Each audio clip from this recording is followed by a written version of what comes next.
In the heart of the Caucasus, the small nation of Georgia has erupted into chaos. Police in the capital, Tbilisi, have clashed with thousands of anti-government protesters attempting to storm the presidential palace. Water cannons, pepper spray, and riot shields filled the streets as chants of freedom and Europe echoed through the city. The unrest marks yet another flashpoint in Georgia's deepening political crisis, a crisis that threatens to derail the country's decades-long dream of joining the European Union.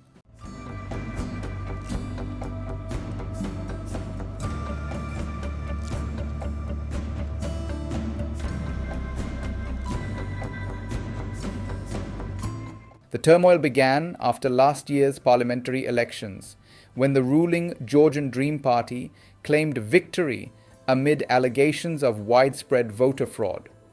The opposition, largely pro-European, insists that the election was stolen, accusing the government of authoritarian tactics and cozying up to Moscow. Since then, the ruling party has suspended EU accession talks, fueling public anger and international concern. For many Georgians, this decision symbolized a betrayal, a pivot away from Europe, and a step back into Russia's shadow. On Saturday, October 4th, 2025, tens of thousands took to the streets of Tbilisi, waving Georgian and EU flags in a show of defiance. The protest coincided with local elections, which most opposition parties boycotted following a government crackdown on dissent. One of the rally's organizers, opera singer Pata Burchuladze, stood before the crowd and issued a bold call. "We urge the Ministry of Internal Affairs to take action against the corrupt officials, affairs to obey the will of the people, and arrest the leaders of the Georgian Dream party." Moments later, the march surged toward the presidential palace. What began as a peaceful demonstration quickly spiraled into chaos.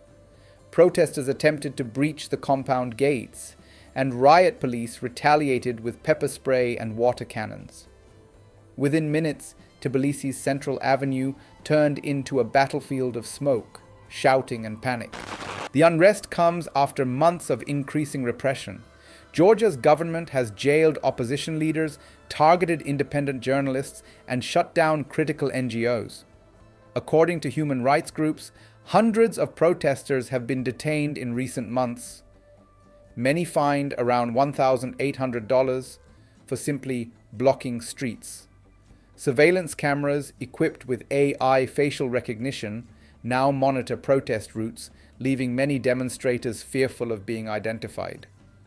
To many in Georgia's urban centers, the Georgian Dream has become the Russian Dream, accused of acting in Moscow's interests while silencing pro-European voices. The country remains deeply divided. In rural regions, the Georgian Dream still holds sway, appealing to voters with promises of stability and peace.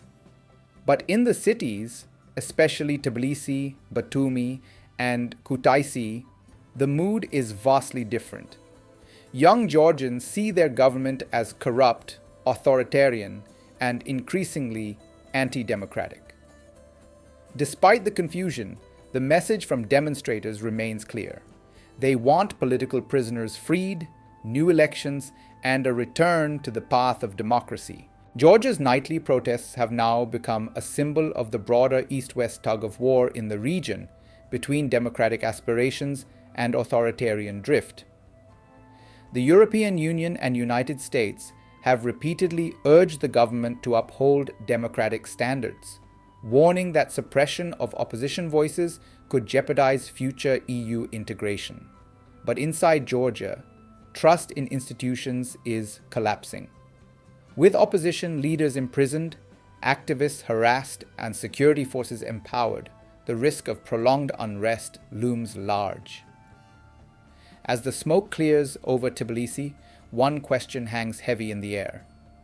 Will Georgia's ruling party restore democracy and rekindle its European dream, or continue down a path that pulls the nation further into political darkness? In a country once hailed as a model for democratic reform in the post-Soviet world, the fight for Georgia's future has reached a breaking point.